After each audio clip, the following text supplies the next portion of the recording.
أعوذ بالله من الشيطان الرجيم بسم الله الرحمن الرحيم وَلَقَدْ وَصَّلْنَا لَهُمُ الْقَوْلَ لَعَلَّهُمْ يَتَذَكَّرُونَ آمنت بالله صدق الله العظيم۔ سورۃ القصص آیت نمبر 51 آپ کے سامنے پڑھی گئی۔ انشاءاللہ 7 آیت کا اس وقت ہم مطالعہ کریں گے۔ یہاں سے 6واں رکوع شروع ہوتا ہے سورۃ قصص کا۔ وَلَقَدْ وَصَّلْنَا، یقیناً وصلنا ہم نے، ہم بھیجا، مسلسل ہم بھیجتے رہے، لہم ان کے لیے، القول کلام، یعنی اپنا کلام۔ اللہ کا ارشاد ہوتا ہے کہ ہم ان کے لیے اپنا کلام مسلسل بھیجتے رہے، یعنی قرآن بھیجتے رہے، لعلہم، تاکہ وہ یتذکرون، نصیحت پکڑے۔ ہم نے حق نصیحت ادا کرنے میں کوئی کوتاہی نہیں کی، ہم مسلسل اپنا کلام ان کی طرف بھیجتے رہے۔ الذین آتیناہم الکتاب، وہ لوگ جو آتیناہم، جنہیں ہم نے دی، الکتاب، کتاب، وہ لوگ جنہیں ہم نے کتاب دی، من قبل ہی، اس سے پہلے، یعنی اس قرآن سے پہلے جن کو ہم نے کتاب دی، ہم وہ بہی، اس پر یعنی قرآن پر، یؤمنون، ایمان لاتے ہیں۔ یعنی مشرکین مکہ کی طرف اشارہ ہے کہ ان کو، ان کی طرف ہم مسلسل بھیجتے رہے ہیں، قرآن مقدس کی آیات مسلسل بھیجتے رہے ہیں، لیکن وہ مان کر نہیں دیتے، وہ تیار نہیں ماننے کے لیے۔ اس کے برعکس وہ لوگ جنہیں پہلے کتاب دی گئی تھی، ان میں ایک واقعے کی طرف اشارہ ہے، یعنی عیسیٰ علیہ السلام کے ماننے والے لوگ جس وقت ہجرت حبشہ واقع ہوئی تو حضرت جعفر طیار رضی اللہ تعالیٰ عنہ نے نجاشی کے دربار میں جو تقریر کی، اس کا اثر جو ان پر ہوا، بادشاہ پر خصوصاً، حبش کے بادشاہ نجاشی پر، اس کی آنکھوں سے آنسو بہے۔ اور اس کے بعد وہاں سے ایک وفد آیا، وہ 20 آدمیوں پر مشتمل تھا، وہ 20 عیسائی تھے۔ ان کی طرف اشارہ ہے کہ جن کی طرف ہم نے پہلے کتاب بھیجی، یعنی انجیل، اس سے پہلے، یعنی قرآن سے پہلے، وہ تو ایمان لاتے ہیں مگر یہ ماننے والے تیار نہیں۔ وہ دوسرے الفاظ میں کہ ان کے گھر میں نعمت پہنچ چکی تھی لیکن انہوں نے اس نعمت کو ٹھکرایا۔ باہر سے لوگ آ رہے ہیں، کہاں سے آ رہے ہیں، اور وہ اس نعمت کو اختیار کر رہے ہیں، قرآن کو مان رہے ہیں، اسلام کی آغوش میں آ رہے ہیں، کہاں سے آ رہے ہیں، لیکن یہ جن کے گھر میں یہ نعمت اللہ تعالیٰ نے بھیجی تھی لیکن یہ اس کو ماننے کے لیے تیار نہیں۔ تو اس واقعے میں یہ جو آیت ہے، اس میں اشارہ جو ہے مفسرین کرام فرماتے ہیں، یہ وہی 20 لوگ، 20 آدمی جو وہاں سے آئے تھے، انہوں نے کہا کہ ہم تحقیق کریں گے کہ کیا ہے یہ اصل میں، ہم خود نبی سے ملاقات کرنا چاہتے ہیں۔ جب وہ 20 لوگ پہنچے مکہ حبش سے اتنا سفر کر کے، جب وہاں پہنچے تو ابو جہل اور اس کے ساتھی، ان کو پتہ چلا حضور علیہ السلام حرم پاک میں تشریف فرما تھے، تو یہ وفد ان کے پاس جاتا ہے، ان سے ملاقات کرتا ہے۔ ابو جہل اور اس کے ساتھی باہر سے دیکھتے ہیں کہ اب کیا تماشا بنتا ہے، دیکھتے ہیں یہ کیا سوال ان سے کریں گے، وہ جواب کیا ملے گا وہاں سے۔ یہ دیکھتے رہے، انہوں نے سوالات کیے، حضور نے جوابات دیے اور کچھ آیات بھی پڑھی، کچھ روایتوں میں سورہ یاسین کا تذکرہ ہے۔ بہرحال جو بھی آیات آپ نے پڑھی، قرآن بھی پڑھا، تو ان کی آنکھوں میں آنسو آ گئے، فوراً انہوں نے اسلام قبول کر لیا۔ جب وہ واپس جا رہے تھے وہاں سے تو ابو جہل اور ان کے ساتھیوں نے ان کو پکڑا اور بڑی یعنی بڑی ہی بے ادبی کے ساتھ انتہائی تلخ الفاظ میں ان سے بات کی اور کہنے لگے بھائی تم سے بڑا بیوقوف ہم نے کوئی نہیں دیکھا، تم کتنے احمق نکلے، اپنی قوم نے تمہیں بھیجا تھا، ذرا اس سے پوچھو یہ کیا کہتا ہے، یہ نیا دین کیا لایا ہے، تم اس سے سوال کرتے یہ کیسا دین ہے، یہ کیا ہے، یہ ایک خدا کیا ہے، یہ رسول کیسا ہے، لیکن تم نے سوال کیا کیے، بلکہ چند ہی باتوں میں تم اس کے گرویدہ ہو گئے اور تمہاری آنکھوں سے آنسو آنے لگے اور تم نے اسلام قبول کر، یہ کیا کیا تم نے، بڑی بیہودہ باتیں کی ابو جہل اس کے ساتھی نے۔ اس کا واقعہ ہے کہ دیکھو باہر سے آتے ہیں، کہاں سے آتے ہیں، وہ اسلام کی آغوش میں، اور تم یہاں کے ہو کر تمہارے گھر میں یہ نعمت آئی لیکن تم اس کو ماننے کے لیے تیار نہیں۔ وَإِذَا يُتْلَى عَلَيْهِمْ، جب پڑھی جاتی ہیں ان پر، یعنی جب پڑھا جاتا ہے یہ قرآن ان کے سامنے، قالوا، وہ کہتے ہیں آمنا بھی، ہم ایمان لائے اس پر، یعنی واضح الفاظ میں فوراً انہوں نے کہا، جب قرآن سنا انہوں نے، جن کا دل صاف ہوتا ہے، جس میں تعصب نہ ہو، جس میں نفرت نہ ہو، جو مخلص قسم کے انسان ہوتے ہو، فوراً انہوں نے کہا ہم ایمان لے آئے، آمنا بھی، ہم ایمان لائے اس پر، انہو، بے شک یہ الحق، یہ حق ہے، من ربنا، ہمارے رب کی طرف سے، یہ ہمارے رب کی طرف سے حق ہے، ہم اس کو مانتے ہیں، ہم اس پر ایمان لے آئے۔ انا کننا، بے شک ہم تھے، من قبل ہی، اس سے پہلے بھی، مسلمین، مسلم۔ یہ بہت اہم بات ہے، یعنی ہم تو اسلام اس وقت قبول کر لیا ہم نے، لیکن ہم اس سے پہلے بھی مسلم تھے۔ کیسے تھے مسلم؟ کیونکہ وہ عیسیٰ علیہ السلام کو مانتے تھے، وہ انجیل کو مانتے تھے۔ تو یہاں یہ بات واضح ہو جاتی ہے، یہ جو کچھ لوگ کہتے ہیں کہ مسلم صرف امت مسلمہ کے لیے آتا ہے، کچھ علماء، لیکن اکثریت اس بات کی قائل نہیں ہے، بلکہ وہ کہتی ہے کہ مسلم اس سے پہلے بھی، گویا جو بھی اسلام جو ہے، ان الدین عند اللہ الاسلام، قرآن کہتا ہے دین تو اللہ کے نزدیک ایک ہی ہے، وہ ہے اسلام۔ جس وقت جو پیغمبر آیا اس کو جب اس کی امت نے مانا، جو مان گئے وہ مسلم تھے، جو نہیں مانے وہ غیر مسلم قرار دیے گئے۔ موسیٰ علیہ السلام کے ماننے والے جنہوں نے ان کو مانا وہ مسلم ٹھہرے، جنہوں نے نہیں مانا وہ غیر مسلم ٹھہرے۔ جب عیسیٰ علیہ السلام آئے تو موسیٰ علیہ السلام کے ماننے والوں میں سے جس نے عیسیٰ علیہ السلام کو بھی مانا وہی مسلم ٹھہرے۔ اب جو باقی رہے کچھ موسیٰ کے ماننے والے بھی، لیکن جب انہوں نے عیسیٰ علیہ السلام کو نہیں مانا اب وہ مسلم نہیں رہے، اب وہ غیر مسلم ٹھہرے۔ اسی طرح سے عیسیٰ علیہ السلام کو ماننے والے اس وقت کے مسلم، ان میں جس نے محمد عربی صلی اللہ علیہ وسلم کو مانا اب وہ مسلم ہیں، اور باقی جو ان کے ماننے والے تھے عیسیٰ علیہ السلام کے ماننے والے، اگر محمد کو انہوں نے نہیں مانا اب وہ مسلم نہیں ہے، وہ غیر مسلم ہے۔ یہ سادہ سی بات ہے، وقت کے نبی کو ماننا انتہائی ضروری۔ جو وقت کے نبی کو نہ مانے، پچھلے سب نبیوں کو مانے وہ، لیکن اس سے کافی نہیں ہوگا، بلکہ ہمارے لیے بھی یہ کمپلسری ہے، ضروری ہے کہ ہم ہر نبی پر ایمان لے آئیں۔ کسی ایک نبی کا بھی اگر ہم نے انکار کیا تو ہم مسلم نہیں رہ سکتے۔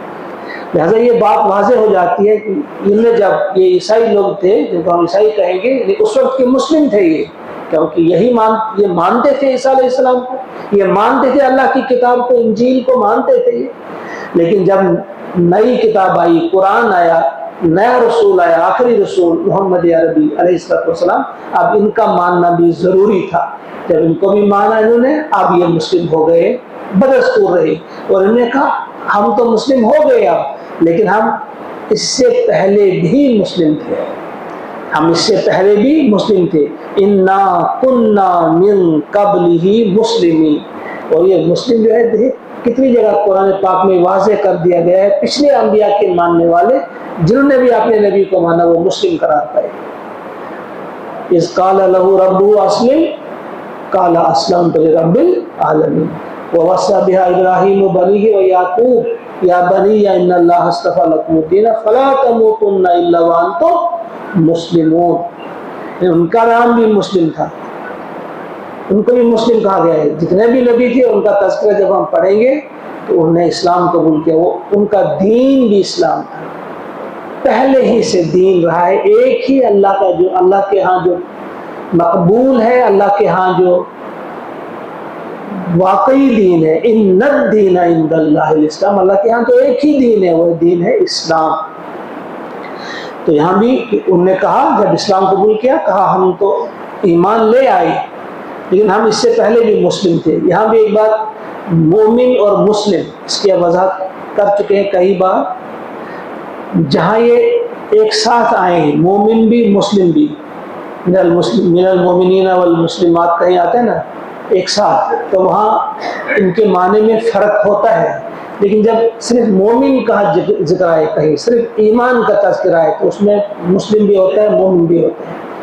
یا اسی طرح جب مسلم خالی آ جائے تو ایک ہی مفہوم اس میں ہوتا ہے، یعنی وہ ایمان کے لیے، ایمان والوں کے لیے بھی وہی لفظ، مسلمانوں کے لیے بھی وہی لفظ۔ لیکن اگر ایک ہی آیت میں ایک ہی جگہ الگ الگ ایمان والے اور اسلام والے، مومنین اور مسلمین آئے، تو پھر وہاں فرق ہوگا، مومن کا الگ مطلب ہوگا، مسلم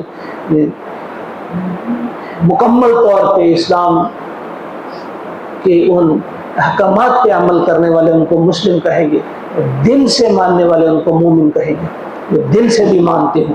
بہرحال اب ان کے لیے ان کے بارے میں اللہ تعالیٰ فرما رہے ہیں، اولئک، یہی لوگ ہیں، یہی لوگ ہیں، یؤتون، ان کو دیا جائے گا، اجرہم، ان کا اجر، مرتین، دوہرا، ان کے لیے دوہرا اجر ہوگا۔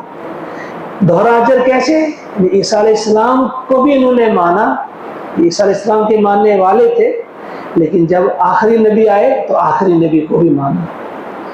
عیسیٰ علیہ السلام پر جو کتاب نازل ہوئی تھی انجیل، اس کو بھی انہوں نے مانا، اور اب جو محمد عربی علیہ السلام پر کتاب نازل ہوئی قرآن، اس کو بھی مانا۔ لہذا ان کے لیے دوہرا اجر ہے۔ اللہ کا ارشاد ہوتا ہے اولئک یؤتون اجرہم مرتین، ان کو 2 مرتبہ اجر ملا، دوہرا اجر ملا۔ کس بنا پہ؟ بما صبروا، کیونکہ انہوں نے صبر کیا۔ وَيَدْرَؤُونَ بِالْحَسَنَةِ السَّيِّئَةِ، اور یہ دور کرتے ہیں برائی کو بھلائی سے، یعنی یہ برائی کا جواب برائی سے نہیں دیتے بلکہ برائی کا جواب بھلائی سے دیتے ہیں۔ یہ بدتمیزیوں کا جواب بدتمیزی سے نہیں، یہ بد تہذیبی کا جواب بد تہذیبی سے نہیں، یہ گالیوں کا جواب گالی سے نہیں بلکہ دعاؤں سے دیتے ہیں۔ انتہائی ادب کے ساتھ بہتر طریقے سے یہ برائی کو ختم کرتے ہیں، برائی کا جواب بھلائی سے دیتے ہیں۔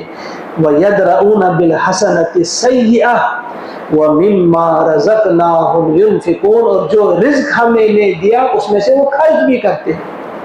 یعنی وہ لوگ جو ہیں وہ صرف اور صرف تجارت کے لیے نہیں آئے تھے حبش سے، وہ اگر حبشہ سے وہ لوگ آئے تھے، 20 لوگوں کا وفد آیا تھا، وہ اس لیے نہیں آئے کہ انہیں کوئی تجارت کرنی تھی، بلکہ وہ صرف اللہ کے نبی علیہ السلام سے ملاقات کے لیے آئے تھے، زیارت کے لیے آئے تھے، زیارت کا شرف حاصل کرنے کے لیے آئے تھے، اور آپ کے دست اقدس پر ایمان لانے کے لیے آئے تھے۔ آپ سے کچھ سوالات کیے، کچھ تحقیق بھی کی، اور اس کے بعد گویا دین حق کی تلاش میں وہ نکلے، انہوں نے اپنا مال بھی خرچ کیا، دین کے لیے انہوں نے خرچ کیا مال۔ اب انہی کا تذکرہ ہے کہ کیا ہوا جب وہ وفد آیا، انہوں نے بات چیت کی، تو اس کے جواب میں کیا ہوا، اب یہ آیت اس کے بارے میں ہے مکمل۔ وَإِذَا سَمِعُوا، اور جب انہوں نے سنا، اللغو، وہ بےہودہ بات، وہ بکواس جب انہوں نے سنا، وہ بدتمیزی جب انہوں نے سنی، کون سی؟ جب حضور سے رخصت لے کر وہاں وہ واپس چلے اسلام قبول کر کے، ابو جہل اور اس کے ساتھی جو دیکھ رہے تھے، انہوں نے راستے میں ان کو روک لیا، راستہ روک کر کہا کہ بھئی تم احمق نکلے، ایسے احمق کبھی ہم نے دیکھے ہی نہیں ہے، اپنی قوم نے تمہیں بھیجا تھا سوالات کرو، مگر تم نے وہ ڈگیں ڈال دی، فوراً کے سامنے جھک گئے اور کلمہ پڑھ لیا۔ کیا کیا الفاظ کہے ہوں گے؟ اس کے لیے قرآن نے کہا لغو ہوتے بےہودہ کلام، بےہودہ باتیں۔ تو فرمایا جب انہوں نے وہ بےہودہ باتیں ان کی سنی، اعرضوا عنہ، انہوں نے اعراض کیا اس سے، یعنی وہ کنارہ کش ہو گئے، الجھے نہیں، جھگڑا نہیں کیا، بدتمیزی کا جواب بدتمیزی سے نہیں دیا، اعرضوا عنہ، کیا کیا؟ ان سے کنارہ کشی کی، وقالوا، اور کہا، کیا کہا؟ صرف اتنا کہا لنا اعمالنا ولکم اعمالکم، ہمارے اعمال ہمارے لیے، تمہارے اعمال تمہارے لیے، جو ہم نے کیا یہ ہمیں، اس کا صلہ ہمیں ملے، اچھا ملے برا ملے وہ ہمیں ملے، اور جو تم کرتے ہو اس کا صلہ تمہیں ملے گا۔ جھگڑنا کس بات پہ ہے؟ اعمالنا لنا اعمالنا ولکم اعمالکم سلام علیکم، سلام ہو تم پر، تم پر سلام ہو، جیسا کہ سورہ فرقان میں بھی ہم نے پڑھا وَإِذَا خَاطَبَهُمُ الْجَاهِلُونَ قَالُوا سَلَامًا، جو عباد الرحمن ہوتے ہیں، رحمان کے اصلی بندے جو ہوتے ہیں، وہ جھگڑتے نہیں، وہ الجھتے نہیں ہیں جاہلوں کے ساتھ۔ جب جاہلوں کے ساتھ ان کا سامنا ہوتا ہے وہ السلام علیکم کہہ کے گزر جاتے ہیں، برابر یہی کیا ہم نے۔ جب وہ الجھے ان سے تو انہوں نے ان کے ساتھ الجھنے کے بجائے کیا کہا؟ سلام علیکم، سلام ہو تم پر، لا نبتغی الجاہلین، ہم نہیں چاہتے الجاہلین، جاہلین سے الجھنا، ہم جاہلوں سے الجھنا نہیں چاہتے، ہم جاہلوں سے بحث مباحثہ کرنا نہیں چاہتے، جھگڑنا نہیں چاہتے، بلکہ سلام ہو تم پہ، تمہارے اعمال تمہیں، ہمارے اعمال ہمیں۔ وہاں سے چلے آتے ہیں انک لا تہدی، اب حضور علیہ السلام سے فرمایا جا رہا ہے انک، بے شک آپ، لا تہدی، آپ ہدایت نہیں دے سکتے، من احببت، جسے آپ چاہیں، جس شخص کو آپ چاہیں اس کو آپ ہدایت نہیں دے سکتے، یعنی ہدایت آپ کے ہاتھ میں نہیں ہے۔ اے نبی صلی اللہ علیہ وسلم، آپ تو چاہتے تھے سارے ہی لوگ اسلام قبول کریں، سارے ہی لوگ جہنم کی آگ سے بچیں، سارے ہی لوگ جنت کے راستے پہ چلیں، اور بڑی کوشش کرتی تھی، تو اللہ تعالیٰ نے فرمایا آپ کے ہاتھ میں ہدایت نہیں، وَلَكِنَّ اللَّهَ يَهْدِي مَن يَشَاءُ، بلکہ اللہ جسے چاہتا ہے ہدایت دیتا ہے، یعنی اللہ ہی کو معلوم ہے کون اس قابل ہے کہ اسے ہدایت دی جائے، اس کے دل میں سچی تڑپ ہے، لگن ہے، کون چاہتا ہے ہدایت۔ یہ اللہ کا ایک اصول ہے۔ یہاں یہ مطلب کبھی کبھی لیا جاتا ہے کہ جب اللہ تعالیٰ ہی نے نہیں رکھی تقدیر میں تو کیسے ملے گی، نہیں، اللہ تعالیٰ کا انہوں نے ایک اصول دیا ہے، ایک قانون ہے ان کا، اللہ تعالیٰ کی ایک سنت ہے۔ اللہ نے فرمایا صاف الفاظ میں والذین جاہدوا فینا لنہدینہم سبلنا، جو لوگ ہمارے راستے میں کوشش کرتے ہیں ہم انہیں ضرور سیدھا راستہ دکھا دیتے ہیں، ہم انہیں ضرور ہدایت دیتے ہیں۔ گویا جنہیں تڑپ ہو، جو چاہتے ہو ہدایت، انہیں ہدایت ملتی ہے، ورنہ زبان سے کوئی 1000 بار بھی کہے ہمیں ہدایت دے، ہمیں ہدایت دے، مگر دل سے جو ہدایت نہ مانگے اسے ہدایت نہیں مل سکتی۔ تو گویا اللہ ہی جس کو چاہتا ہے ہدایت دیتا ہے۔ وَهُوَ عَالَمُ، اور وہ خوب جانتا ہے، عالم، وہ خوب جانتا ہے بالمہتدین، ہدایت پانے والوں کو، کون اس قابل ہے کہ اسے ہدایت دی جائے، وہ جانتا ہے کس کو دی جانی چاہیے۔ ایک آیت ہم اور مکمل کریں گے، 7 آیت ہو جائیں گی۔ وَقَالُوا، اور وہ کہتے ہیں، ان نتبع الہدی، ان اگر، نتبع ہم پیروی کریں، الہدا ہدایت کی، اگر ہم نے ہدایت کی پیروی کی، اگر ہم اس راستے پہ آگے، جس راستے کی طرف آپ ہمیں پکارتے ہیں، بلاتے ہیں، محمد عربی علیہ السلام سے یہ لوگ کہتے ہیں، مکہ کے لوگ، کہ اگر ہم آپ کی اس بات کی طرف آ جائیں، پیروی کریں اس ہدایت کی، ماں کا، آپ کے ساتھ، نتخطف، ہم اچک لیے جائیں گے، من ارضنا، اپنی اس سرزمین سے، یعنی اس ملک سے ہم کو اچک لیا جائے گا، یعنی ہم جو اس وقت کھاتے ہیں تو سارے لوگ ہمارے دشمن ہو جائیں گے، یہ جو ہمیں یہاں کی ریل پیل ہے، جو روزی ہمیں مل رہی ہے، سب ختم ہو جائے گی۔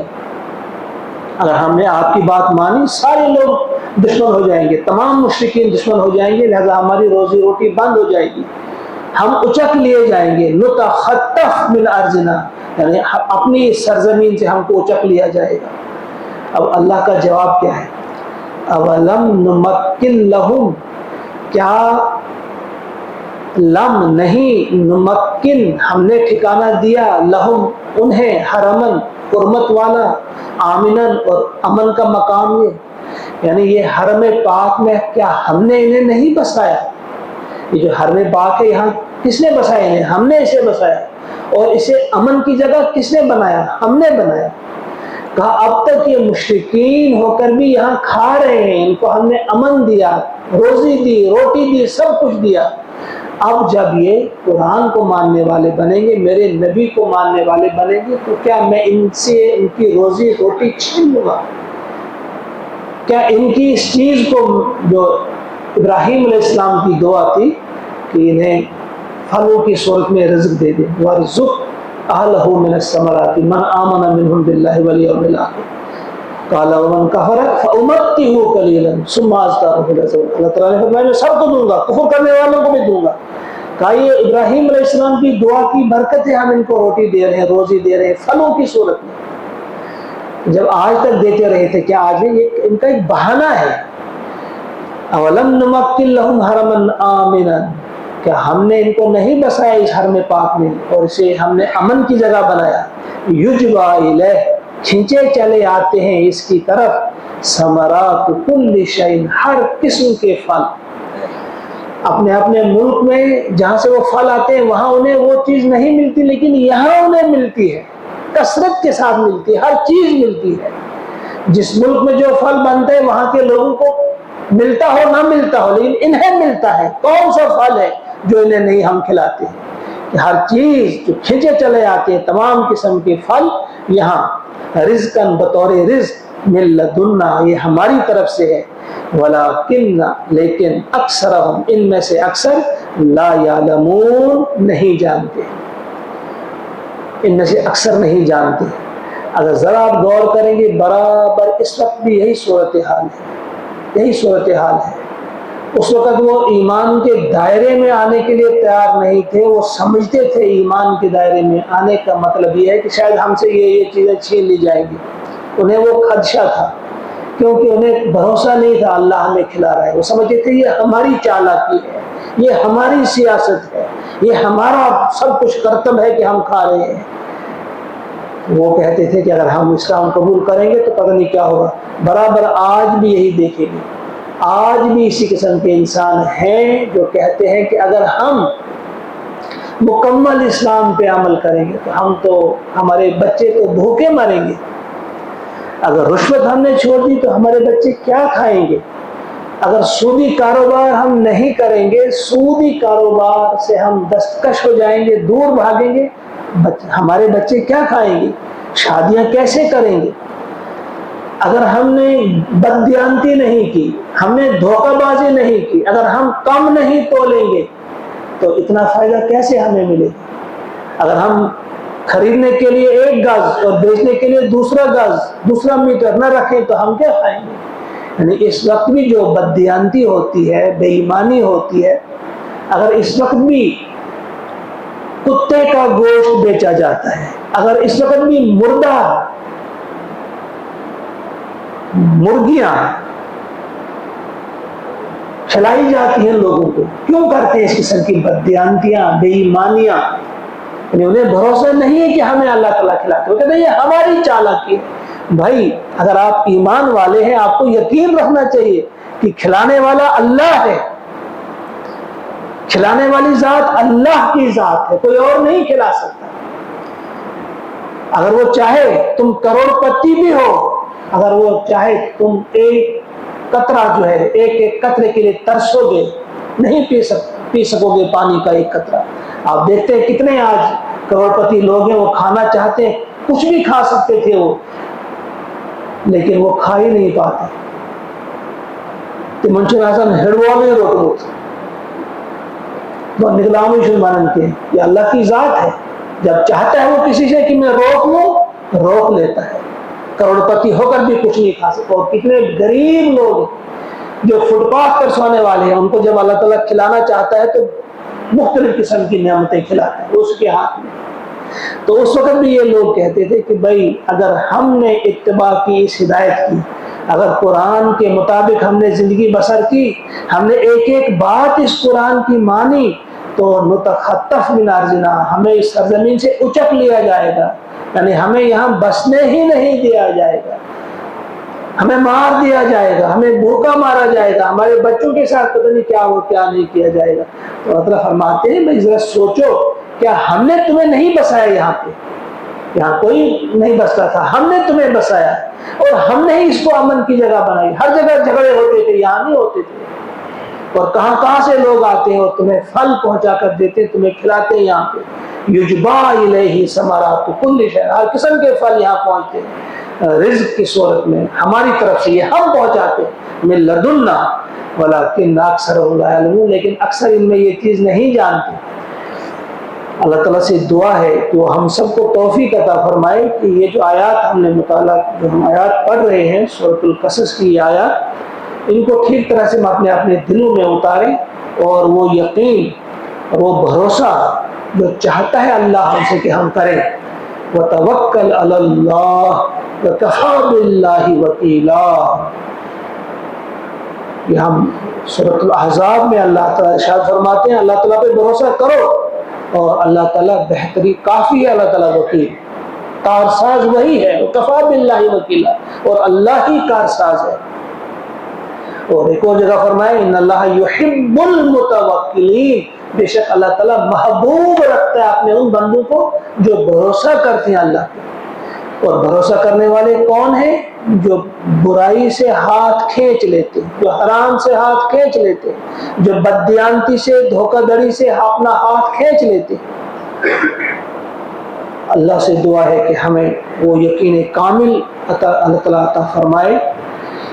اللہم اجعل القرآن ربیع قلوبنا ونور ابصارنا وشفاء صدورنا وذہاب حمومنا وغمومنا، ربنا تقبل منا انک انت السمیع العلیم، آمین ثم آمین۔